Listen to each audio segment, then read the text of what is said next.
Happy New Year, y'all! I hope this episode finds you and your family well. This week, I'm going to tell you what's the deal with that on-again, off-again ATF letter, why Smith & Wesson sued the New Jersey Attorney General, and the New York cops who seized toy guns. But first, I need to tell you about the fine, artisanal, small-batch, non-GMO night vision products offered to you by our friends at TNVC.com. If you like seeing stuff more than not seeing stuff, take a look at our sponsor, TNVC.com, your source for quality night vision gear to make you the bump in the night.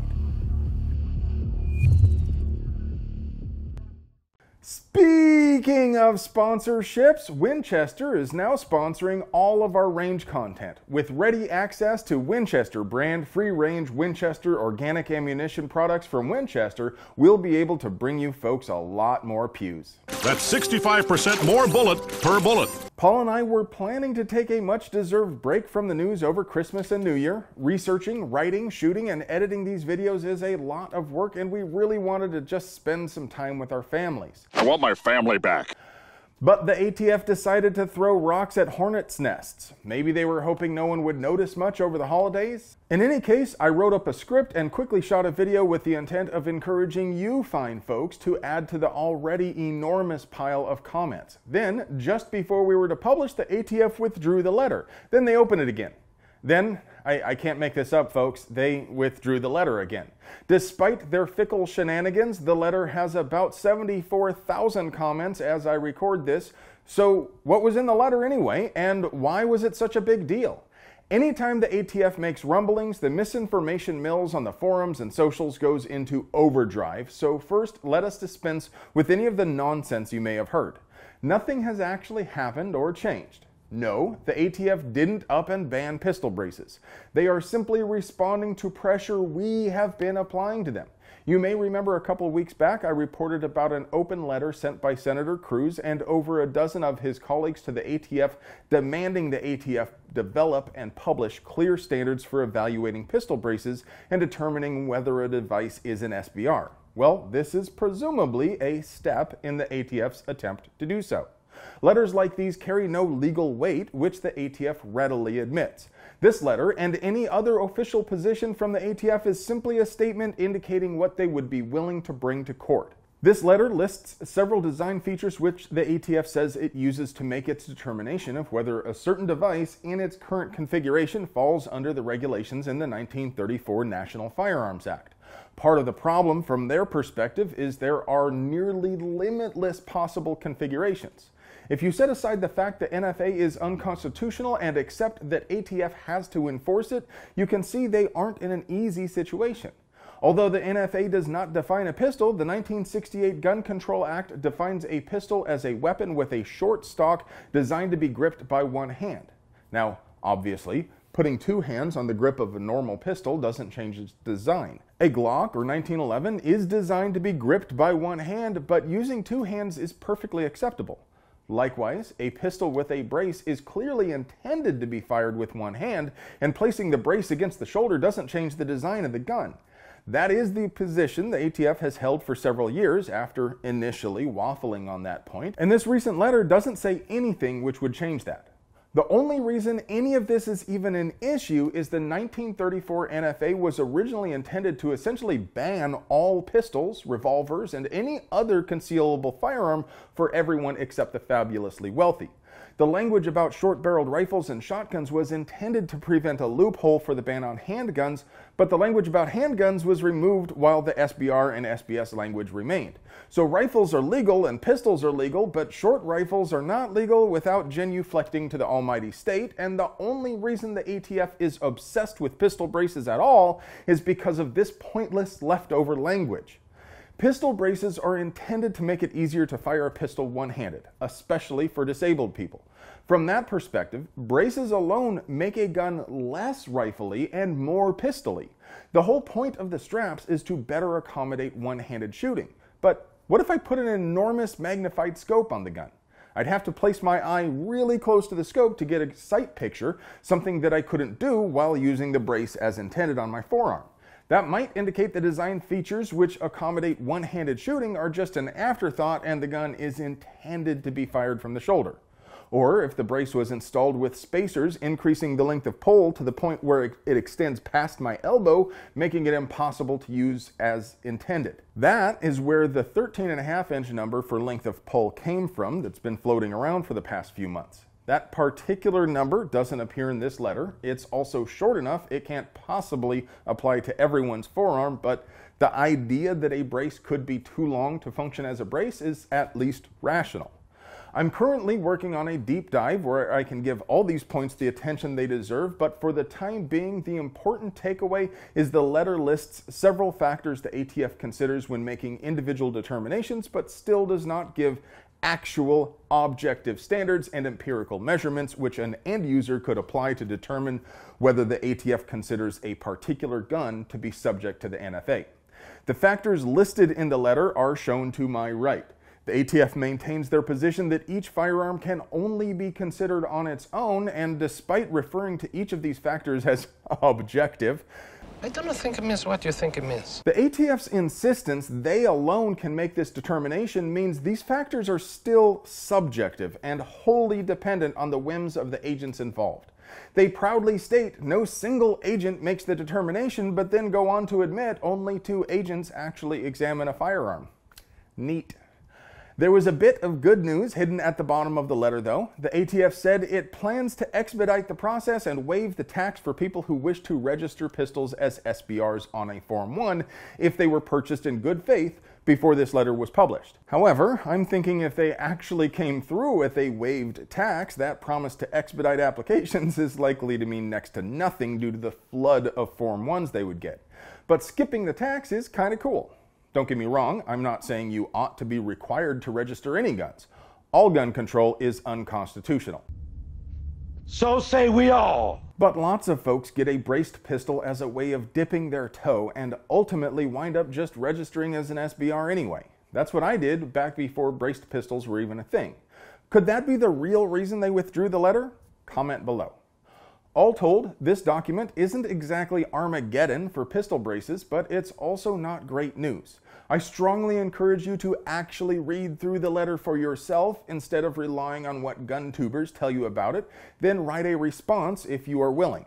The official comment period for this letter has closed, but that doesn't mean you can't speak your mind. Let's keep hitting them hard on this. Write a letter to each of your senators and your representative and send a copy to the address to my right. Tell your Congress critters the ATF is a rogue agency attempting to rewrite the laws it is charged with enforcing. Tell them they have no authority to decide for themselves what is legal. Tell them their responsibility is to infringe to the smallest degree possible within the bounds of the laws they are required to enforce. In that light, the only factor they need to consider is whether it is possible for the end user to discharge the firearm safely with one hand.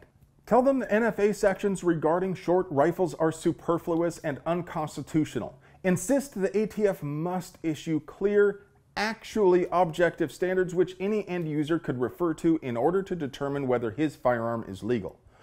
Or tell them you'll see him in court. Honestly, we need to stop them from throwing their weight around and pretending they have the authority to write legislation. They need to make their case in court, and the entire NFA should face strict scrutiny in the United States Supreme Court. Can I get an amen? Hallelujah. Remember New Jersey Attorney General Gruel? He's the guy who attempted to charge Texas-based Defense Distributed for violating New Jersey law by publishing gun plans and got sued. Now he is harassing Smith & Wesson for false advertising. Did they list an inaccurate weight or barrel length on their site? Nope. Did they claim your spouse won't notice the new 578 Magnum Loudon shoots and boomer if you get the optional mossy oak finish? Nope. Gruel has subpoenaed Smith & Wesson to provide documentation supporting implied claims in their ads over the years that guns make a home safer, that an untrained homeowner can use a Smith & Wesson product to defend his home, and that guns enhance one's lifestyle. While there is certainly empirical evidence to support these claims statistically, they are also matters of opinion. That is, even if guns made a home less safe on average, a particular owner could still be more safe depending on the specific choices he makes. Now, I know you fine folks know full well how flawed the old CDC study was, which control freaks predictably drag out to support the claim that guns make a home less safe. It purported to compare how likely it was for a gun to be used to defend people in the home versus harming them. But it included suicides and bad drug deals in the harming family members column, but only included cases where an attacker was shot and killed for examples of where the gun was used to defend the home. Of course, in the vast majority of defensive uses of a gun, it's never even discharged. But even if it were true that guns were statistically more likely to harm family members, that doesn't mean they can't make a specific home safer. If you live in a crime-prone area, store your guns safely, and take training seriously, your odds are substantially different, aren't they? So Smith & Wesson filed a suit against Gruel, stating the subpoena presents no legitimate inquiry into any purported fraud and instead targets mere opinions and other protected statements allegedly made by Smith & Wesson. The 57-page suit details why Gruel's subpoena is politically motivated and an attempt to stifle Smith & Wesson's First Amendment rights. To say this is an abuse of power is a gross understatement. It is a disgusting and brazenly intentional insult to the American people. Anyone who would deprive the people of their most fundamental rights under color of law is not the sort of principled public servant to respond to the will of the people, but that's no reason he shouldn't have to hear it. As important as it is to influence public servants, it is even more critical for us to speak truth to power when they are obstinately resistant to our will. So call, write, or if you can, show up to Gruel's office and tell him he's not fooling anyone.